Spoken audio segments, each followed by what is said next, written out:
Hi guys, this is Dr. Yashwardhan Sivaj from Saraswati Paramedical College Jodhpur, back again with another educational video. And I hope आप सभी ने इससे पहले वाला मेरा first video which was anatomy में upper limb की bones देखा होगा। और मुझे वो वीडियो देखने के बाद काफी लोगों ने रिव्यू दिया कि जो फॉन्ट साइज था बेसिकली वो पढ़ने में नहीं आ रहा था, छोटा लग रहा था। तो इस वीडियो में मैंने वो चीज कवर कर ली है, साइज को बढ़ा दिया है, फॉन्ट साइज को। एंड सेकेंडली मैं ये भी कहना चाहूंगा, जब आप यूट्यूब पे वीडियो देख रहे हैं तो उसकी क्वालिटी एटलीस्ट 360p या उससे ऊपर रखिए, तो आपको ज्यादा बेटर इमेज दिखेगी, बेटर वीडियो दिखेगी, क्वालिटी इंप्रूव हो जाएगी। एंड फोन को टेढ़ा करके लैंडस्केप मोड पे देखेंगे तो ज्यादा अच्छे से समझ में आएगा। एनीवे, चलो आज का टॉपिक स्टार्ट करते हैं, विच इज एंडोक्राइनोलॉजी, जो आपके फिजियोलॉजी के अंदर आता है। एंडोक्राइनोलॉजी एक ऐसा टॉपिक है जिसमें काफी स्टूडेंट्स को दिक्कत आती है। एंड उन लोगों को बेसिक चीजें, मेरा मानना है कि बेसिक टॉपिक्स कंसेप्ट्स क्लियर हों, तो ये ऐसा कोई टॉपिक नहीं है जिससे किसी को डरना चाहिए। सो बेसिकली अपन स्टार्ट करते हैं सबसे सिंपलेस्ट कंसेप्ट से। What is a gland? Gland क्या चीज होती है? ग्लैंड जब पता होगा तभी आपको पता चलेगा कि हार्मोन बनाता है, हार्मोन फिर क्या काम करता है। ठीक है, तो बेसिकली आप सभी को जैसे पता है कि अपने बॉडी के अंदर जो बेसिक स्ट्रक्चर जिसको बोल सकते हैं वो होता है एक सेल। जब बहुत सारे सेल एक साथ मिल जाते हैं तो उनको अपन बोल देते हैं टिश्यू, कि ये टिश्यू बन गए। और जब टिश्यू एक स्पेशल फंक्शन अटेन कर लेता है तो वो ऑर्गन बन जाता है एक तरीके से। जैसे एक मॉडिफाइड फंक्शन अटेन कर लिया तो वो ऑर्गन बन सकता है। तो ग्लैंड्स क्या चीज होती है? ग्लैंड्स वो पार्ट ऑफ एन ऑर्गन होते हैं जो कुछ सिक्रीट करते हैं, कुछ प्रोडक्ट, कुछ टाइप का केमिकल सिक्रीट करते हैं, जो अपने बॉडी में जाकर स्पेसिफिक टारगेट्स पे एक्ट करता है। स्पेसिफिक टारगेट्स मतलब कि स्पेसिफिक जगह पे जाकर वो अपना एक्शन दिखाता है। बिकॉज हॉर्मोन्स जो हैं वो आपके ब्लड के अंदर, ब्लड स्ट्रीम के अंदर तैर रहे होते हैं, राइट? तो ब्लड स्ट्रीम जो है, ब्लड तो अपने पूरे बॉडी में हर तरफ जाएगा, क्योंकि ब्लड जो है वो हर जगह सर्कुलेट होता है, तो वो हर तरफ जाएगा, वो हर ऑर्गन को जाकर टच करेगा। बट हॉर्मोन्स जो हैं वो स्पेशल हैं, वो सिर्फ और सिर्फ जहां पर जरूरी है वहीं पर जाकर एक्ट करेंगे, जहां पे उनके लिए रिसेप्टर्स प्रेजेंट है वहीं पे एक्ट करेंगे। ठीक है, तो अब ये कंसेप्ट समझाने के लिए कि मतलब कैसे सिग्नलिंग होती है, हॉर्मोन्स को केमिकल सिग्नल क्यों बोला गया है, उसके लिए मैं एक एग्जांपल दूंगा जिससे कि आपको समझने में थोड़ा आसानी हो। ठीक है, सो बेसिकली आप जैसे डीएमएलटी और मेडिकल रिलेटेड पैरामेडिकल के स्टूडेंट्स हैं, तो आपको मैं मेडिकल का एक एग्जांपल देना चाहूंगा। जैसे मान लीजिए एक हॉस्पिटल है। अब हॉस्पिटल में बहुत सारे स्टाफ काम करते हैं। हॉस्पिटल के दो स्टाफ का नाम है राम और एक का नाम है श्याम। अब हॉस्पिटल इन दोनों में से एक को ईमेल भेजता है ये बताने के लिए कि ईमेल में ये लिखा है कि उनकी मॉर्निंग शिफ्ट की जगह अब से इवनिंग शिफ्ट होगी। तो अब ये ईमेल जा रहा है। अब ये ईमेल राम को जाना चाहिए था पर शाम को पहुंच जाए। ठीक है, तो शाम क्या करेगा? आइडली शाम को कॉल करके राम को बताना चाहिए, पर अपन उस सिचुएशन को नहीं मानते हैं। एक बार को ये सोचते हैं कि शाम जो है वो ईमेल देखता है, वो देखता है कि ये मेरे नाम पे नहीं है, तो वो उसको कैंसिल कर देता है, उसके डिस्कार्ड बिन में चले जाता है और वो कुछ नहीं करता, वो अपनी ड्यूटी पे अपने टाइम पे आता रहता है।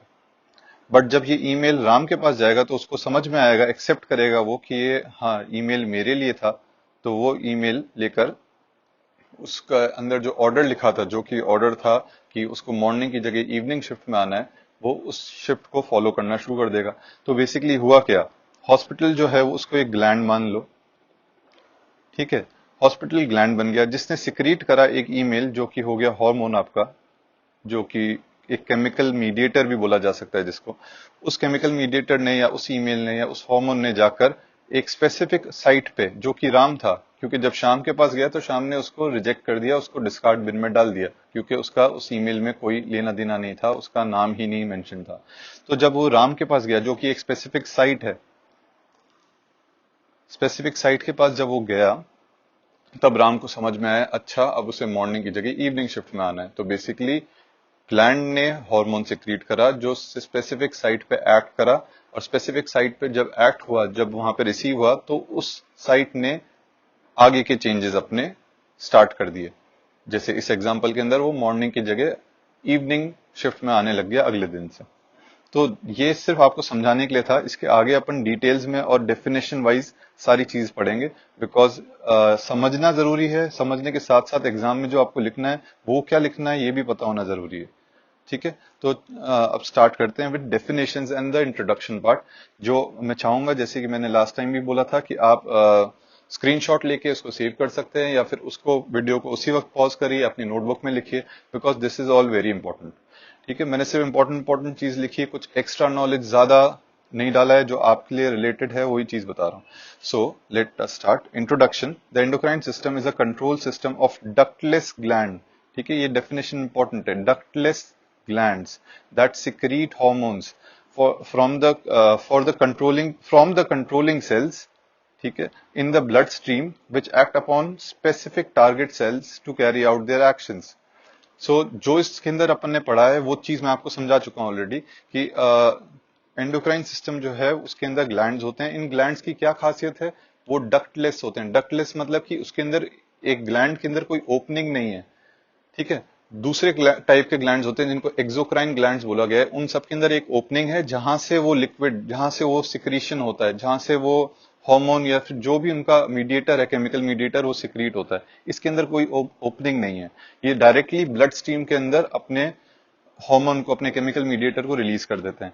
ठीक है, फ्रॉम द कंट्रोलिंग सेल्स। ठीक है, तो मतलब ये ग्लैंड जो बना है उस ग्लैंड के सेल्स को कंट्रोलिंग सेल्स बोला गया है। ठीक है, और एक्ट कहां पे करेंगे, वो एक्ट करेंगे टारगेट सेल्स पे। टारगेट सेल्स जहां पे जाके वो टारगेट सेल्स उसको रिसीव करेंगे, उस ऑर्डर को एक्सेप्ट करेंगे और आगे जाके अपना एक्शन करेंगे। तो हॉर्मोन्स एक्ट एज मैसेंजर्स, जैसे मैंने बताया था, and are carried in the blood stream to different cells in the body which interpret these messages and act on them. यहां तक सब क्लियर है, क्योंकि मैं सब समझा चुका हूं। The ability to maintain homeostasis, इस वर्ड के ऊपर ध्यान दीजिएगा, क्योंकि होम्योस्टैसिस और हीमोस्टैसिस इन दोनों के अंदर स्पेलिंग का तो डिफरेंस है ही है, उसके अलावा जमीन आसमान का डिफरेंस है। इसलिए मैं चाहता हूं आप इन दोनों के अंदर कंफ्यूज ना होइए, मैं बताता हूं इन दोनों में क्या डिफरेंस है।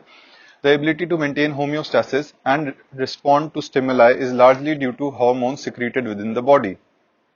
ठीक है, पहले इस पूरे स्टेटमेंट का मतलब समझते हैं, उससे पहले होम्योस्टैसिस क्या चीज होती है। सो बेसिकली होम्योस्टैसिस, अपनी बॉडी एक न्यूट्रल पोजीशन पे रहना चाहती है।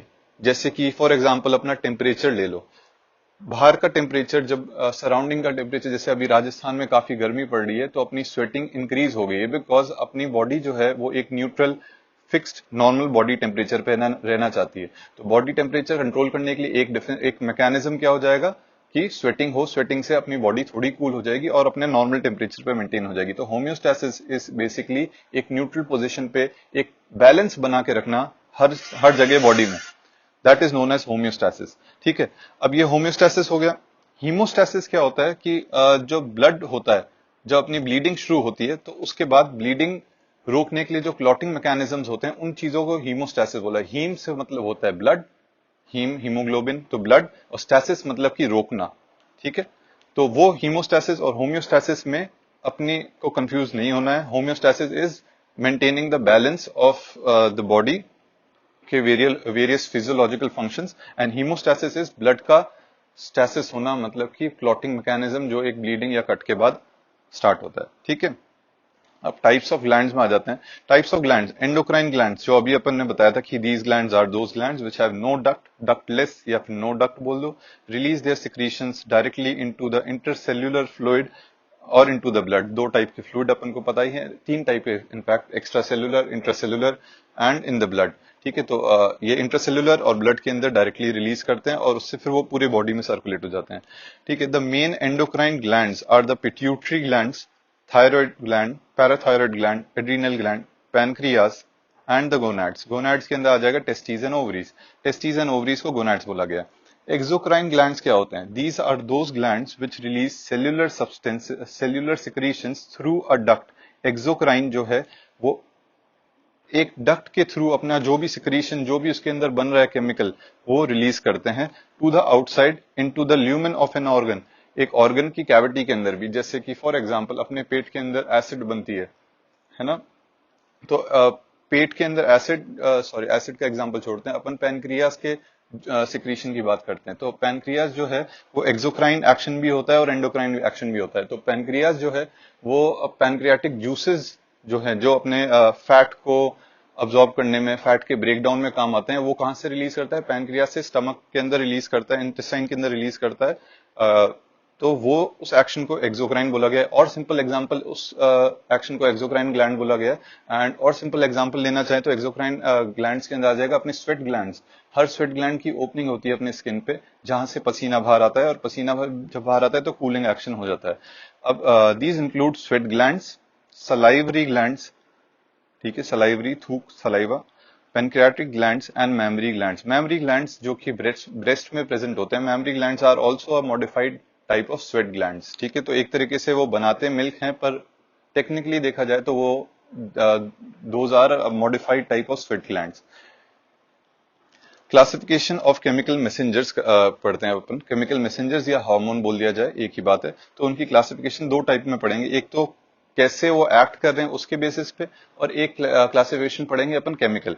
तो ये है वो कैसे एक्ट करते हैं और उनके अलग अलग क्या नाम होते हैं। तो पहले आप इस डायग्राम के थ्रू समझ लीजिए इन सब की एग्जैक्ट डेफिनेशन, और जो चीज आपको लिखनी है, याद रखनी है, वो नीचे इसके बाद आपको देखने को मिल जाएगी। इन सबको आपको नोट डाउन करना होगा। तो अपन यहां से शुरू करते हैं, एंडोक्राइन मैसेंजर्स, ठीक है। एंडोक्राइन मैसेंजर, अभी तक अपन एंडोक्राइन की ही बात कर रहे थे। तो सिंपल हो गया, सेल इन एंडोक्राइन ग्लैंड, ठीक है। ग्लैंड का जो सेल है, जिसको कंट्रोलिंग सेल भी बोला गया है, वो वहां से अपना हार्मोन बनाए। ये छोटे छोटे ब्लू बॉल्स जो दिख रही हैं, ये हार्मोन है। अब ये हार्मोन जाएगा ब्लड स्ट्रीम में, transport of hormone through blood, ठीक है। ब्लड से जाके टारगेट सेल पे एक्ट करा। अब टारगेट सेल आगे रिएक्ट करेगा, है ना। जैसा टारगेट सेल का एक्शन होगा वो मीडिएट कौन कर रहा है? हार्मोन। तो ये एंडोक्राइन मैसेंजर सिस्टम समझ में आ गया। पैराक्राइन किसको बोला गया है?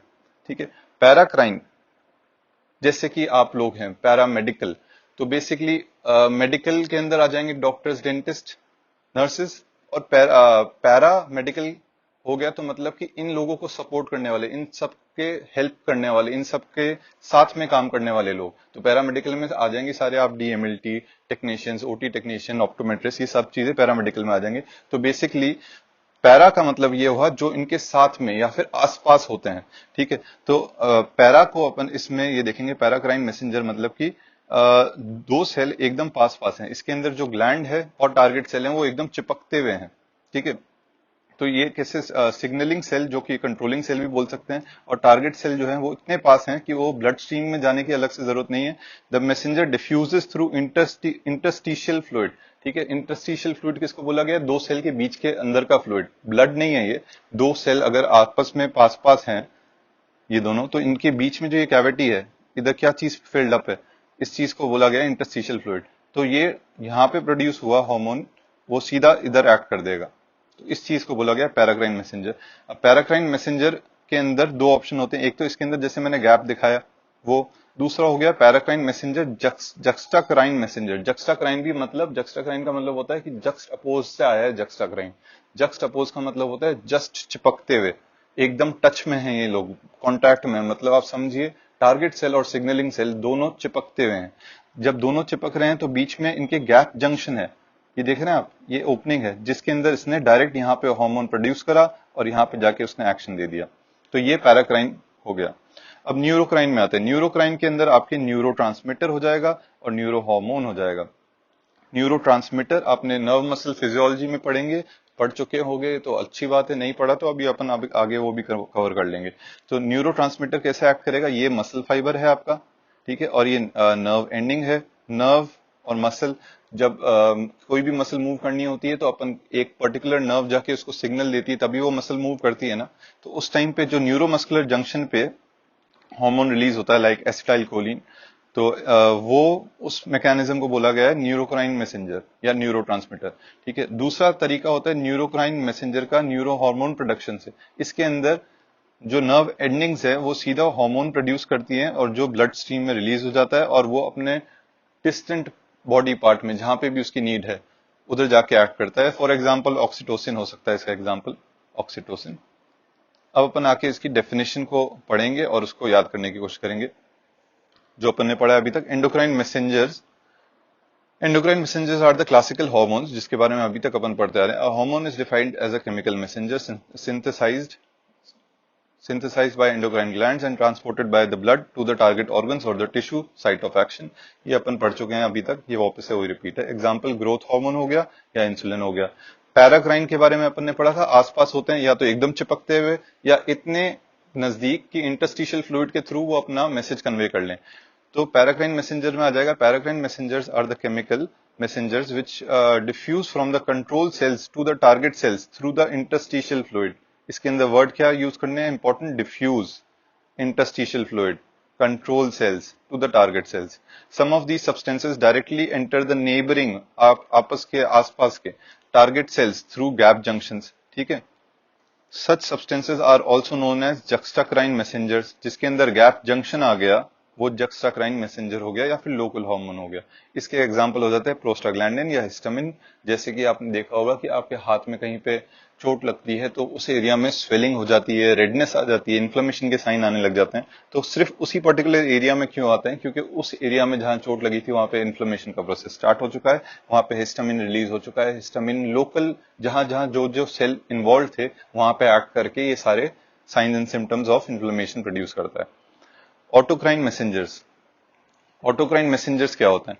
ऑटोक्राइन मैसेंजर्स का अपन ने डायग्राम शायद स्किप कर दिया। ऑटोक्राइन मैसेंजर्स ये हैं, ऑटोक्राइन मैसेंजर्स वो सेल्स हैं जो एक ग्लैंड सेल है वो हार्मोन प्रोड्यूस कर रहा है और जब एक लेवल से ऊपर वो हार्मोन प्रोड्यूस हो जाता है तो वो हार्मोन खुद ही अपने सेल पे एक्ट करता है टू टेल द सेल कि बस अब और हार्मोन की जरूरत नहीं है। तो वो सेल जो है वो सेल्फ सफिशिएंट है।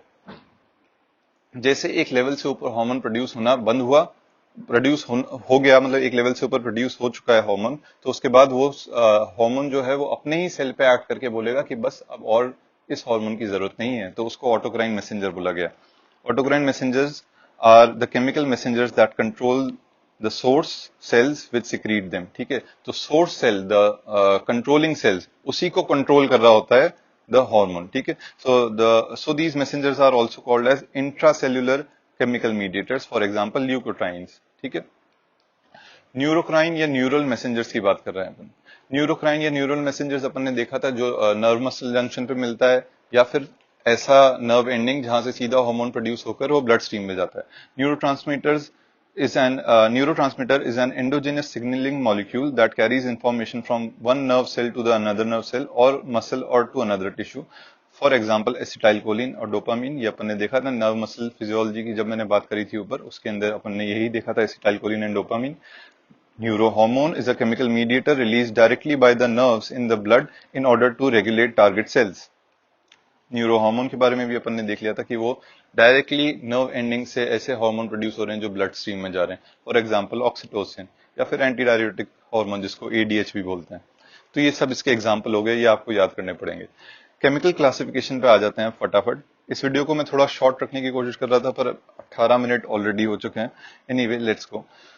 केमिकल क्लासिफिकेशन ऑफ हार्मोन में जब अपन आते हैं तो इसके अंदर अपन 3 मेजर क्लासिफिकेशन पढ़ेंगे। केमिकल क्लासिफिकेशन अभी तक अपने जो अभी क्लासिफिकेशन पढ़ी इससे पहले वो था कि वो हार्मोन्स एक्ट कैसे कर रहे हैं, वो एंडोक्राइन वे से एक्ट कर रहे हैं, वो पैराक्राइन वे से एक्ट कर रहे हैं, वो न्यूरोट्रांसमीटर मैकेनिज्म से एक्ट कर रहे हैं, ऑटोक्राइन है। अब है केमिकल क्लासिफिकेशन ऑफ हार्मोन्स, मतलब कि जो हार्मोन है वो बना किस चीज से। ठीक है, तो इसके अंदर 3 बेसिक क्लासिफिकेशन अपन को आनी चाहिए, पता होना चाहिए, आइडिया होना चाहिए। Steroid hormone, protein hormones and amino acid derived hormones, जिसको और बोलते हैं टायरोसिन डिराइव्ड हार्मोन्स।